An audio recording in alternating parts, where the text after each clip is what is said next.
Ketika kita itu bisa memunculkan 3 pertanyaan penting setiap saat, maka yang pertama yang akan kita dapat adalah kita akan merasa berkecukupan setiap saat. Kapan nih kita bisa merasa berkecukupan? Ketika tidak punya lagi keinginan untuk lebih dari yang lain. Ketika kita masih merasa saya ingin lebih dari tetangga saya ingin lebih dari teman sekantor saya ingin lebih dari komunitas saya. Perasaan lebih itu sesungguhnya sering menyiksa kita, sehingga kita sering bekerja dan bersaing untuk menjadi yang lebih dari yang lain. Sebenarnya ketika perasaan lebih itu kita pelihara, kita sedang meniadakan perasaan berkecukupan. Dan itu sesungguhnya nafsu. Tak terasa. Ketika kita merasa ingin lebih, ya, dalam segala hal, termasuk juga yang bersifat spiritual, ada ingin lebih dari yang lain. Tapi lebihnya itu berdasarkan hawa nafsu, supaya dirinya itu menjadi lebih dari yang lain. Itu sebetulnya tidak bersyukur juga. Masih belum merasa berkecukupan. Oke? Yang kedua, ketika kita mampu memunculkan 3 pertanyaan yang tadi setiap saat, maka akan muncul yang kedua. Apa itu? Kita akan lebih cerdas lagi mengelola apa yang disebut dengan harapan. Saya mau tanya, punya harapan? Punya keinginan? Nah, saya kasih tahu. Ketika kita punya keinginan, lalu kita memaksa agar keinginan menjadi kenyataan, sebetulnya kita sedang membuat kita menderita. Dan itulah sesungguhnya penderitaan hidup. Karena kita sering memaksakan agar keinginan menjadi kenyataan. Maka saya kasih tahu ilmunya. Keinginan dan harapan itu hanya sebatas energi awal saja, agar kita memulai saat ini juga. Ngerti maksud saya? Sebagai energi awal agar kita memulainya saat ini juga. Harapan, target, keinginan tidak usah dipikirkan bagaimana mencapainya, tapi memulai saja saat ini juga. Justru ketika tidak memikirkan untuk mencapainya, maka kita akan begitu mudah mencapainya. Dan kita tidak banyak menyia-nyiakan waktu. Baik, saya kasih contoh. Ini barangkali sering saya katakan di sini. Tengoklah jarum jam yang kurus itu. Jarum jam yang kurus, kecil. Kemudian suatu saat jarum jam itu ditanya sama pemilik jam, jarum jam, mau nggak kau berdetak 86.400 kali dalam sehari? Jarum jamnya ini pernah belajar matematika. 86.400 itu banyak atau sedikit? Banyak. Lalu jarum jam mengatakan, gak sanggup dong. Masa saya harus berdetak sebanyak itu, sudah kurus seperti ini? Ya sudah, kata pemilik jam, kalau kamu gak mau, gimana kalau 3.600 kali saja setiap jam? Wah, berat. Masih gak mau? Ya sudah, kalau kamu gak mau, gimana kalau kamu berdetak 60 kali saja dalam 1 menit? Wah, banyak. Sudah, kata pemilik jam, bagaimana kalau kamu berdetak 1 kali saja dalam 1 detik? Wah, setuju. 1 kali saja 1 detik. Langsung oke.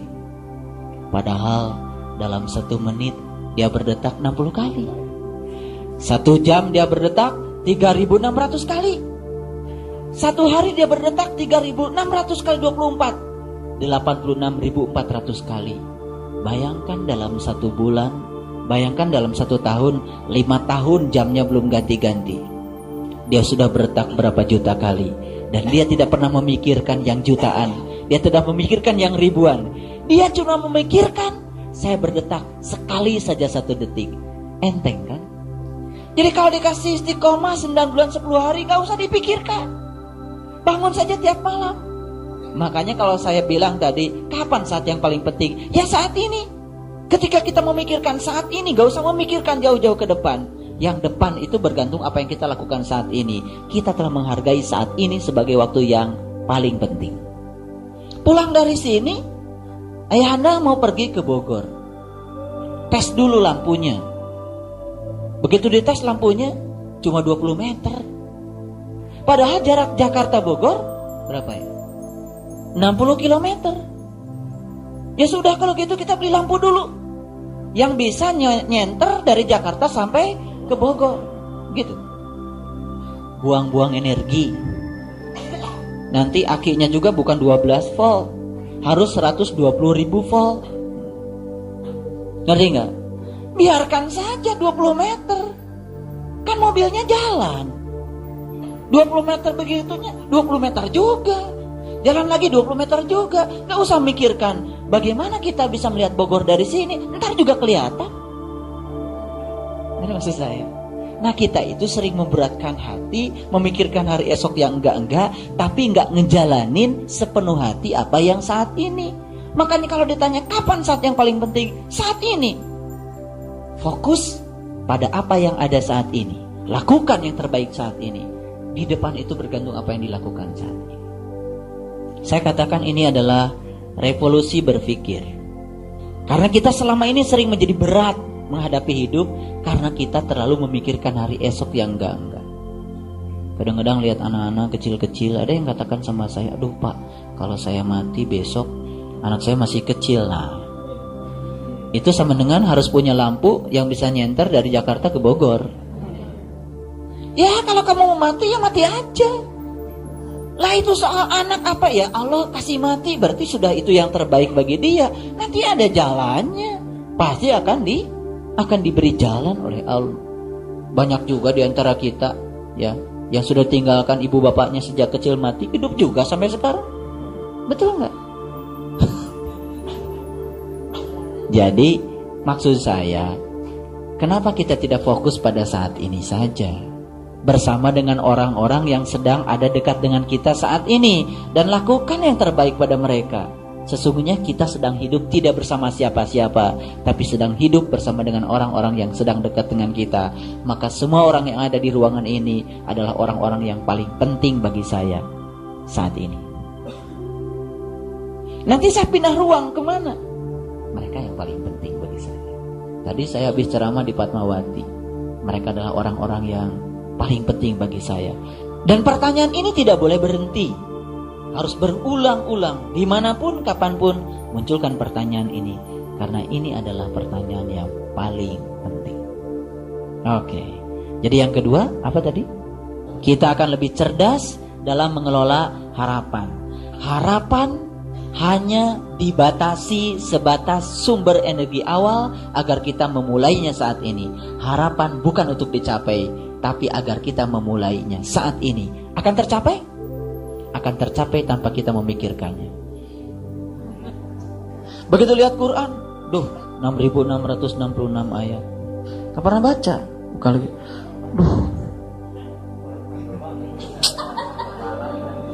Tebal banget. Ini simulasi saja bahwa kita memang suka seperti itu.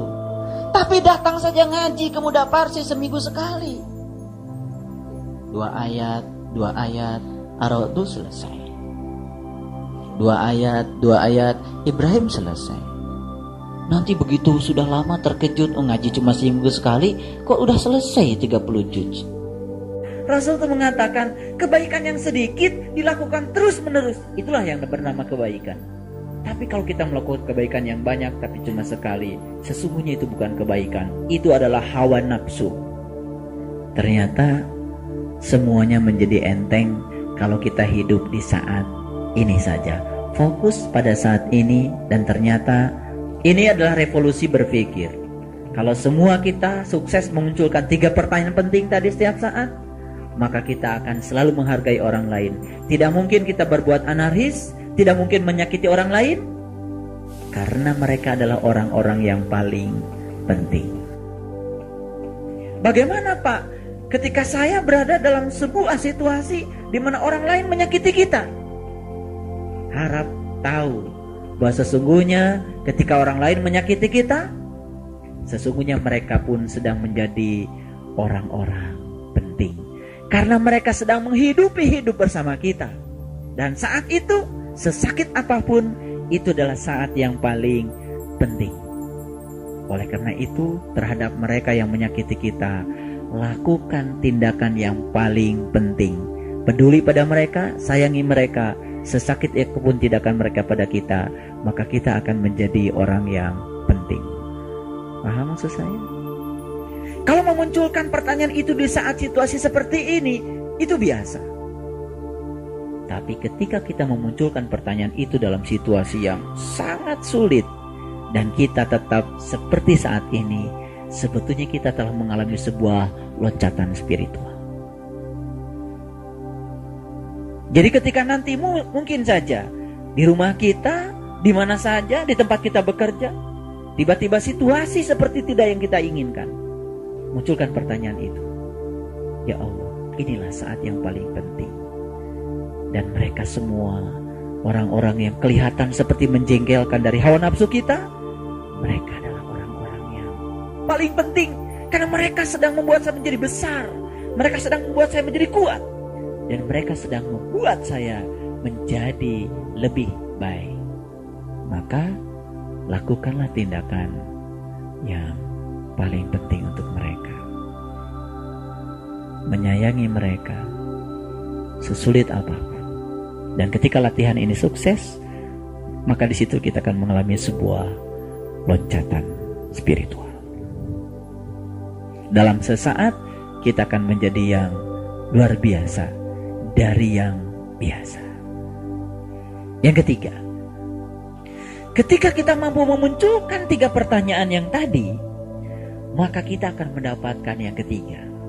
Apa itu yang ketiga? Saya kasih tahu. Yang ketiga, bahagia itu ada dalam perjalanan. Mengerti? Bahagia itu ada dalam perjalanan. Anggap saja hidup kita itu seperti kita berdharma wisata. Kita mau pergi ke Anyer, tidak usah nunggu sampai Anyer kita bahagia. Ada makanan, makan. Bisa nyanyi, nyanyi. Yang bisa sedikit lelucon, kalau leluconnya membuat orang lain menjadi segar dan tidak ngantuk, tidak masalah. Karena bahagia dalam perjalanan. Nah, selama ini kita selalu berangan-angan, nanti kalau rumah saya sudah jadi, saya pasti tenang. Kenapa kita tidak bahagia saat rumah belum jadi? Bersama dengan orang-orang yang sedang ngaduk, bersama dengan orang-orang yang sedang nembok, kita bisa berbagi dengan mereka. Kenapa tidak itu? Kita itu sering membatasi bahagia. Karena apa? Karena bahagia itu kalau saya umpamakan seperti lampu. Ada saklarnya. Lampu ini mau nyala atau mau padam tergantung saklarnya. Betul nggak? Betul nggak? Saklarnya di-on-kan, lampunya nyala. Saklarnya di-off-kan, lampunya padam. Itu artinya apa? Bahagia dan sedih itu sebetulnya pilihan kita. Nah, kenapa kita sering sedih? Karena saklarnya itu nggak jelas ditaruh di mana. Kenapa ibu sedih? Habis dia pak, dia marah-marah sama saya. Nah, saklar kita ada pada siapa? Pada dia. Kita sering memaksa orang lain agar seperti yang kita pikir. Kesalahan besar. Sekarang saya akan mengajak semua, malam ini juga, saklar bahagia pindahkan dalam diri kita. Yang lebih repot lagi, saklarnya itu gak jelas naruhnya di mana. Ada yang saklarnya dibawa orang. Saklar saya ditaruh di suami saya pak. Suaminya kemana? Entah kemana. Akhirnya nunggu suami datang untuk bahagia. Ya Allah, gak cerdas itu. Udah saja gak ada nyanyi-nyanyi gitu. Iya kan, karaokean, itu kan baca Quran. Subhanallah. Jadi kuncinya bahagia itu saklarnya harus diletakkan di mana? Pokoknya jangan ditaruh di orang. Kalau ditaruh di orang itu susah mijitnya. Ya, kalau ditaruh di sini, kapan saja. Pokoknya, wah, emang gue pikirin, net, bahagia. Jadi saklarnya di kita, gampang. Naruhnya harus di tempat yang gampang mijitnya. Pokoknya apapun, net, bahagia.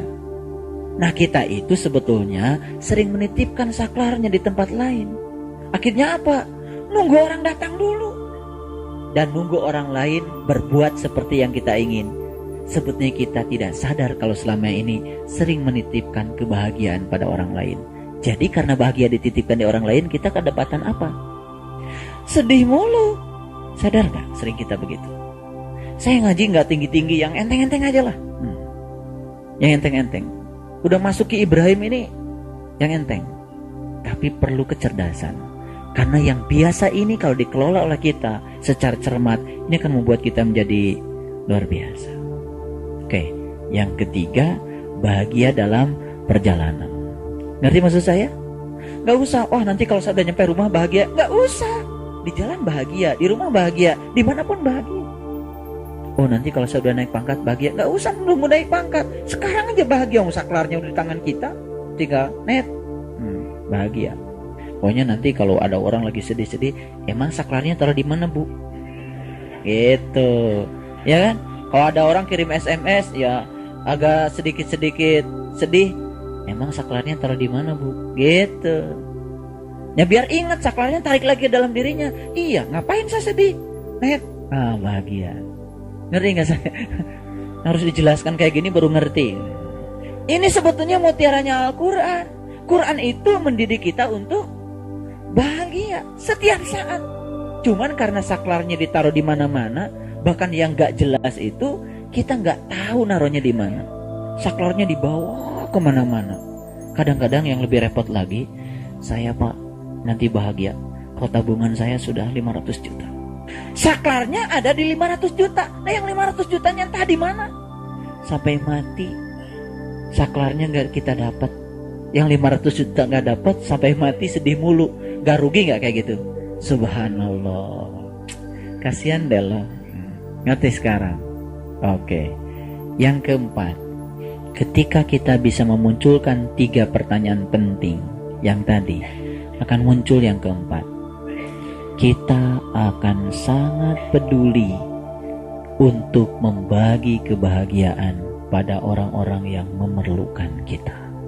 Coba bayangkan kalau setiap saat kita selalu mengerti kalau mereka adalah orang-orang yang penting saat itu bagi kita, maka kita akan selalu melakukan tindakan yang penting untuk mereka. Setuju?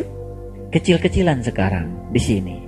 Saya sedang melakukan tindakan penting buat orang-orang yang paling penting yang sedang menghidupi kehidupan saya saat ini. Dan semua Bapak Ibu yang ada di sini pun sedang melakukan sebuah tindakan penting. Mendengar, menyimak, menulis, mungkin mengapresiasi. Bukankah itu sebuah tindakan penting? Di samping kiri kanan kita ada orang, tidak kita ganggu, biarkan mereka konsen, memberikan keleluasaan pada mereka untuk menikmati pengajian ini. Bukankah kita telah memberikan tindakan yang penting? Mungkin kita tidak menyadari kalau sekarang kita sedang melakukan tindakan penting. Kiri kanan kita hargai, tidak mau kita ganggu, karena kita ingin memberikan tindakan yang paling penting untuk orang-orang yang paling penting yang sedang dekat dengan saya saat ini juga. Jadi ternyata kapanpun dimanapun, akhirnya semua saat dan tempat menjadi saat dan tempat yang sangat-sangat penting. Maka kita tidak akan pernah kehilangan kesempatan untuk berbuat baik setiap saat karena kita menyadarinya. Subhanallah. Saya ingin tanya, 3 pertanyaan yang tadi terasa sekarang? Terasa? Oke, saya ingin agar apa yang saya munculkan itu bukan sebagai sebuah koleksi pengetahuan, tapi rasakan saat ini juga. Walaupun kita belum memasuki tindakan nyata, tapi kita sudah merasakan. Setidak-tidaknya kita berucap, Subhanallah, betapa selama ini kita sering menyia-nyiakan waktu kita. Padahal semua waktu adalah waktu yang paling penting. Makanya saya mengajak, hiduplah di saat ini. Keluar dari sini saat ini, keluar saat ini, keluar terus saat ini.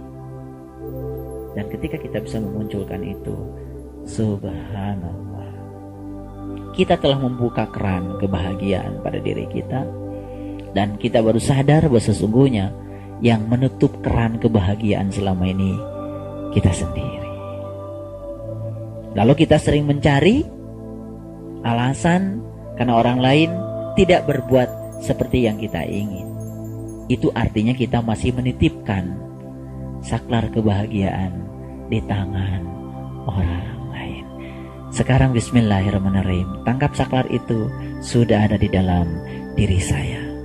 Kamu mau melakukan apa pada saya, tak akan mengganggu saya, karena saklar itu sudah ada pada diri saya. Tidak aku letakkan pada dirimu, dan setiap saat saya akan tetap bahagia. Cerdas, dahsyat, sangat dahsyat. Rasakan setelah keluar dari sini, perlahan yang saya kasih tahu diamalkan, kita akan merasakan hidup kita akan lebih berkualitas dalam segala hal. Inilah sebetulnya buahnya ngaji. Buahnya ngaji itu adalah akhlak. Akhlak itu harus diawali dengan pola pikir. Kalau kita mikirnya sudah benar, maka tindakan kita juga akan benar. Inilah bekal yang harus dimunculkan ya kepada kita setiap saat. Pokoknya kapanpun dimanapun, pertanyaannya hanya 3. Paham maksud saya? Oke. Sekarang mari kita lihat Quran surat Ibrahim ayat yang ke-10. Itu pemanasannya sudah 1 jam. Berkata rasul-rasul mereka, qalat rusuluhum, apakah ada keraguan-raguan terhadap Allah, pencipta langit dan bumi? Dia menyeru kamu untuk memberi ampunan kepadamu dari dosa-dosamu dan menangguhkan ya siksamu sampai masa yang ditentukan. Jadi seorang utusan Allah itu peran utamanya tiada lain adalah membebaskan segala keraguan-raguan yang sering menyelimuti kita. Sebetulnya wujud keraguan-raguan itu diantaranya adalah yang 4 tadi. Itu sebagai perwujudan keraguan-raguan juga. Kita sering merasa tidak berkecukupan. Sebetulnya itu adalah keraguan terhadap apa yang Allah takdirkan untuk kita. Kita tidak percaya kalau apa yang sedang kita alami saat ini itulah kadar kita. Itulah pilihan yang terbaik dari Allah untuk kita. Kita ragu kepada Allah. Seakan-akan baik apa yang terjadi sekarang itu bukan yang terbaik untuk kita dari Allah. Lalu kita berangan-angan untuk mencari yang di luar itu, padahal yang nyata untuk kita yang ada di hadapan mata kita. Sering begitu kita. Sering. Dan keraguan-raguan itu menyelimuti kita setiap saat. Akibatnya apa? Keraguan-raguan itulah juga yang menyebabkan kita menjadi tidak cerdas di dalam mengelola harapan. Lalu kita membiarkan diri kita diombang-ambing oleh keinginan kita, tanpa kita tahu bagaimana membatasi keinginan agar keinginan tidak menjadi Tuhan kita. Lalu kita sering dipaksa oleh keinginan kita dengan kata harus. Pokoknya harus ini, pokoknya harus itu, pokoknya harus, pokoknya terus harus. Ketika kita dalam hidup masih didominasi oleh kata harus yang dimunculkan oleh diri kita sendiri, semakin sering mengatakan kata harus, sesungguhnya kita sedang membiarkan diri kita dipertuhan oleh yang namanya penderitaan. Saya kasih tahu, imunisasi yang paling dahsyat agar kita, jiwa kita itu tidak mudah terombang-ambing oleh cuaca buruk di luar diri kita adalah merasa berkecukupan, terutama merasa cukup dengan Allah. Kapan seseorang merasa cukup dengan Allah? Ketika dia tidak ragu lagi kepada Allah. Dia yakin apapun yang terjadi, itulah bagianku dari Allah. Itulah kasih Allah yang luar biasa untukku. Jangan menganggap kesulitan itu sebagai penderitaan, karena kesulitan adalah kasih Allah. Dan jangan menganggap kesenangan itu adalah merupakan suatu kebahagiaan, karena bisa jadi kesenangan itu adalah Allah sedang menguji kita. Banyak orang yang sukses diuji dengan kesulitan, tapi banyak orang yang gagal diuji dengan kesenangan. Kenapa kita masih memilah dalam hidup ini? Kalau kita bandingkan diri kita dengan tetangga kita bandingkan ekonomi kita dengan ekonomi orang lain, tidak perlu. Jadilah diri kita sendiri, karena itu yang terbaik bagi kita. Maka kuncinya adalah merasa berkecukupan dengan menghilangkan segala keraguan-raguan yang ada pada diri kita. Mulai sekarang, hilangkan semua keraguan pada Allah dan yakin apa yang terjadi pada diri kita saat ini adalah pilihannya yang terbaik untuk kita. Saat ini juga kita akan merasa berkecukupan. Tidak sukses dengan cara seperti itu, munculkan 3 pertanyaan penting tadi setiap saat. Maka perasaan berkecukupan itu akan selalu menjadi milik kita. Baik, yang berikutnya, ya, apakah ada keraguan terhadap Allah? Ya, pencipta langit dan bumi. Dia menyeru kamu untuk memberi ampunan kepadamu dari dosa-dosamu. Saya ingin kasih tahu, sebetulnya kita selama ini menganggap bahwa ampunan itu berwujud sebuah penghapusan catatan amal yang dilakukan oleh Allah di dalam buku amal kita tanpa kita tahu. Padahal sesungguhnya ampunan Allah itu nyata dan terasa oleh kita. Ketika kita bisa keluar ya dari situasi, bukan situasi yang sempit menjadi lapang, bukan. Kelapangan itu bukan di luar diri kita, tapi di dalam diri kita.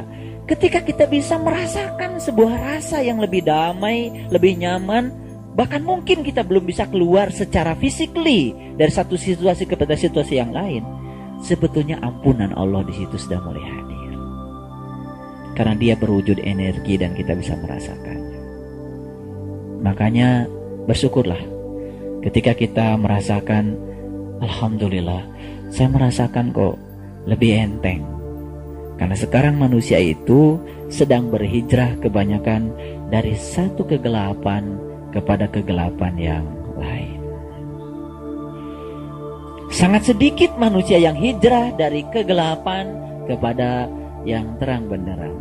Sebab untuk hijrah dari situ diperlukan pengorbanan. Makanya kita saksikan di mana-mana yang ada adalah kebencian, kemarahan, iri hati, bahkan banyak orang ya hanya untuk ya mengukuhkan ego keyakinannya, lalu dia merasa berhak untuk menjustifikasi keyakinan orang lain, dan dia seperti berhak untuk menyakiti siapapun karena dia merasa sebagai yang terbaik untuk dirinya dari Allah. Itu adalah suatu kesombongan. Jadi ketika kelembutan sudah mulai datang, itu sebetulnya ampunan sudah datang. Ketika kebijaksanaan sudah mulai datang, kearifan sudah mulai datang, itu artinya keampunan sudah mulai datang. Subhanallah. Sebetulnya taubat yang sesungguhnya itu adalah ketika kita betul-betul kembali kepadanya. Bukan nangis, bukan apa, tapi betul-betul kembali sebagaimana kita adanya saat dimana kita belum dilahirkan ke sini. Makanya taubat yang sebenarnya adalah saat dimana kita menyatukan diri kita dengan Dia. Itulah taubat. Subhanallah. Sekali lagi saya ingin menyampaikan selamat bahwa kita telah dipilih oleh Allah untuk mendapatkan ini. Mudah-mudahan kita bisa menjadi orang-orang yang amanah. Baik, kita teruskan. Mereka berkata, siapa mereka di sini? Ini kan surat Ibrahim itu lebih banyak percakapan antara ya Rasul dengan orang-orang yang anti Rasul, yang menentang. Mereka dihadirkan memang untuk membuat sang Rasul menjadi besar, seperti negatif dan positif. Jadi kehebatan Nabi Muhammad di situ, mampu mengharmonikan negatif dan positif menjadi cahaya. Jadi tugas kita adalah mengharmonikan positif dan negatif menjadi cahaya. Tuh. Ya. Jadi kalau Pak, saya gelap terus, nah itu belum harmoni positif dan negatif. Baik, kita teruskan. Ya, kamu tidak lain hanyalah manusia seperti kami juga. Kamu menghendaki untuk menghalang-halangi kami dari apa yang selalu disembah nenek moyang kami. Karena itu datangkanlah kepada kami bukti yang nyata. Jadi sebetulnya kesulitan manusia sekarang ini adalah keluar dari persepsi dan literatur masa lalunya. Kita belajar agama, mohon maaf, kebanyakan bukan dari kitab suci. Kita belajar agama kebanyakan dari literatur yang ada, yang sudah menjadi pola pikir masyarakat kebanyakan. Jadi ketika saya mengajarkan amal soleh itu apa menurut Quran, sulit kita menerimanya. Karena kita sudah diajarin yang namanya amal soleh itu sebagaimana yang kita persepsikan selama ini. Jadi berikut di Quran ada kata-kata, "Waman kana yarju liqa'a rabbihim falyamal amalan solihan." Barang siapa yang ingin jumpa dengan Tuhannya, lakukan amal soleh. Sulit menerima itu. Sulit menerima itu. Padahal itu statement yang sangat jujur. Tapi karena kita dibelenggu oleh pengertian amal soleh sebagaimana yang berkembang di masyarakat pada umumnya, itu turun-temurun dilahirkan oleh nenek moyang kita. Lalu ketika ada revolusi pemikiran, nah orang yang melakukan revolusi itu dianggap sedang melakukan upaya menghalang-halangi apa yang diajarkan oleh nenek moyang kita. Lalu apa yang terjadi? Dan kita lakukan, wah, ini penistaan, ini adalah penodaan. Sangat relatif. Penistaan kata siapa? Penodaan kata siapa? Nah, Allah itu tidak pernah ya merasa dinistakan dan merasa dinodai. Allah itu maha segalanya. Semua orang beriman tidak akan mengubah kemuliaan Allah. Semua orang kafir juga tidak akan mengurangi kemuliaan Allah. Sebetulnya apa yang kita lakukan itu untuk diri kita sendiri. Itu sebabnya spiritual itu sangat individual. Makanya kita tidak berhak untuk memaksakan keyakinan kita pada orang lain, dan kita juga tidak berhak orang lain agar mengakui keyakinan kita. Lana a'maluna walakum a'malukum, sendiri-sendiri. Jadi sebetulnya kita ini sekarang sedang melihat ya produk dari proses pendidikan agama. Saya tidak mau menjustifikasi pendidikan agama selama ini prosesnya seperti apa. Lihat saja hasilnya. Hasilnya adalah kita menyaksikan begitu melihat manusia yang rentan terhadap situasi yang di luar dirinya. Manusia yang mudah marah, manusia yang mudah bertindak anarkis, itu produk. Dan kita harus jujur, sebetulnya produk itu dihasilkan dalam suatu proses. Jadi kalau produknya seperti itu, pertanyaan besar, proses yang selama ini dijalani seperti apa? Itulah barangkali tugas kita semuanya. Kita tidak cukup ya menafkahi diri kita dengan apa yang kita dapat. Itu juga mesti egois. Ada tugas baru bagi kita. Bagaimana kita menjadi hidup? Maka kita harus mampu memberi kepada orang lain agar kita bisa hidup. Makanya tugas dakwah tidak hanya ada di tangan saya. Semua kita harus mendakwahkan dengan kapasitas kita masing-masing. Ada yang mendakwahkan dengan sabar yang luar biasa, ada yang mendakwahkan dengan ikhlas yang luar biasa, ada yang mendakwahkan dengan harta yang punya. Silakan kita memilih cara dakwah kita masing-masing. Intinya adalah bagaimana kita menjadi bernilai bagi orang lain, menjadi para utusan Tuhan, menjadi kepanjangan tangan Tuhan. Biarpun orang lain mengejek seperti itu, kamu kan hanya manusia biasa seperti saya. Lalu kita mau mencari manusia yang seperti apa dalam hidup ini? Yang sakti, yang bisa berjalan di atas air, yang bisa terbang seperti burung. Kalau yang terbang seperti burung ya burung, yang bisa berjalan di air ya ikan. Manusia bukan ikan, bukan burung. Makanya saya pernah katakan di tempat ini, kalau ingin sempurna hidup, belajarlah untuk menjadi apa adanya. Burung menjadi sangat berguna kalau dia memerankan diri sebagai burung. Anjing menjadi sempurna perannya. Kalau dia memerankan diri sebagai anjing, mulia. Itulah tasbihnya dia. Tasbihnya dia menggonggong, tasbihnya.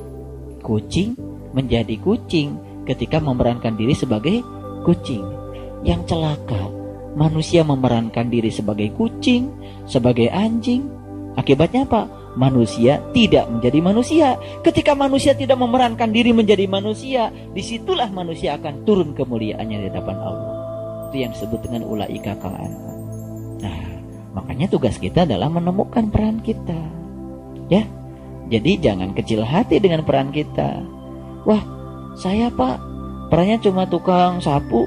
Itu peran yang luar biasa. Tiap hari bikin bersih halaman, bikin bersih taman, itu peran.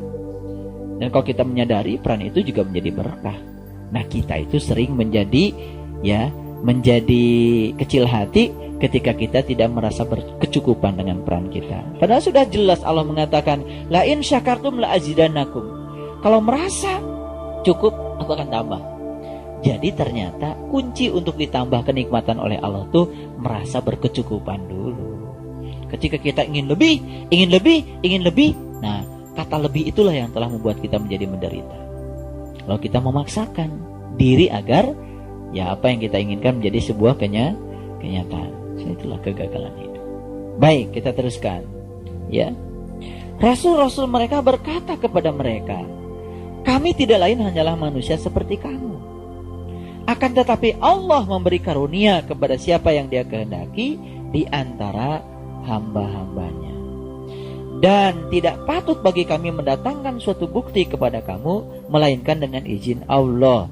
Dan hanya kepada Allah sajalah hendaknya orang-orang mukmin bertawakal.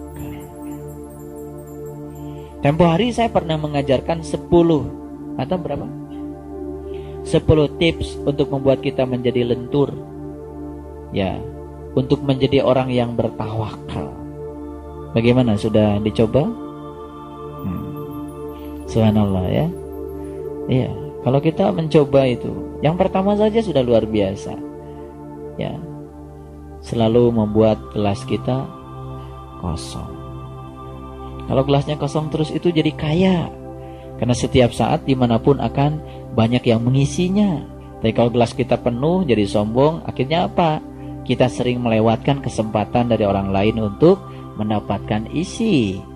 Makanya kalau orang yang gelasnya kosong, orang baik adalah guru kita, orang buruk pun menjadi guru kita. Makanya setiap saat kita selalu dihadirkan guru-guru kehidupan. Jadi jangan mengira guru kehidupan itu adalah orang yang suka ceramah seperti saya. Tidak. Guru-guru kehidupan adalah siapa saja orang yang dipertemukan dalam kehidupan kita. Mereka adalah guru-guru kehidupan kita. Yang baik, yang buruk, yang jahat, yang lembut, semua adalah guru-guru kehidupan kita. Kan terserah kita mau memandangnya seperti apa. Betul? Subhanallah. Nah, jadi biasanya orang-orang yang masih tertutup penglihatan kalbunya itu melihat sesuatu itu dahsyatnya itu dari sisi lahirnya saja. Padahal sebenarnya kedahsyatan itu akan terjadi kalau kita membuka sisi lahirnya.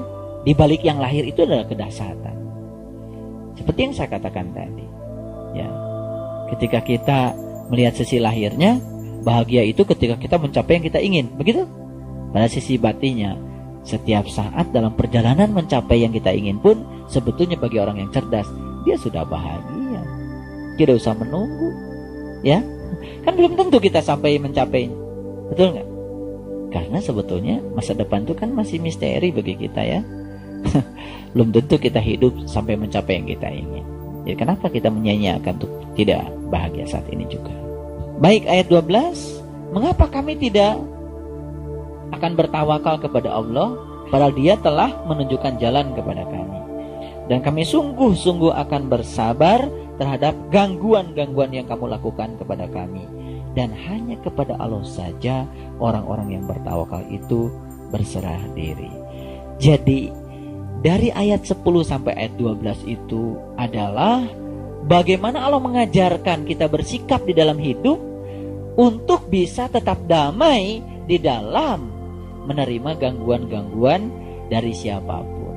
Karena sesungguhnya gangguan itu adalah pupuk bagi kita untuk membuat kita menjadi besar. Dan kami sungguh-sungguh akan bersabar terhadap gangguan-gangguan yang kamu lakukan kepada kami. Inilah janjinya orang yang beriman.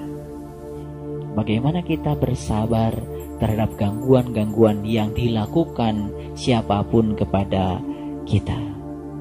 Dan kita sebetulnya harus menyadari bahwa sesungguhnya gangguan terbesar itu berawal dari diri kita sendiri. Karena kita sudah sadar bahwa Fir'aun itu ternyata bukan sesuatu yang di luar diri kita, bukan sekedar sosok manusia dalam sejarah, tapi Fir'aun itu adalah keinginan-keinginan kita yang sering menggeser kita dari sisi kanan ke sisi kiri. Sesungguhnya itulah perwujudan Fir'aun juga bagi kita. Nah, bagaimana kita tetap bersabar, terutama melawan ya hal-hal buruk yang ada di dalam diri kita, sehingga kita tetap istiqomah di dalam jalani kehidupan ini dan bertawakal dan berserah diri kepada Allah saja. Baik, 3 pertanyaan penting. Yang pertama, kapan saat yang paling penting? Yang kedua, siapa orang yang paling penting? Dan yang ketiga, apa yang harus dilakukan yang paling penting dalam hidup ini?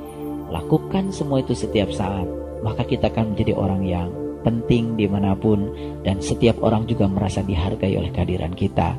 Maka kita akan menjadi orang yang ada dan ada, bukan menjadi orang yang ada tapi tiada. Insya Allah hidup kita akan menjadi bernilai. Shadaqallahul adzim. Assalamualaikum warahmatullahi wabarakatuh.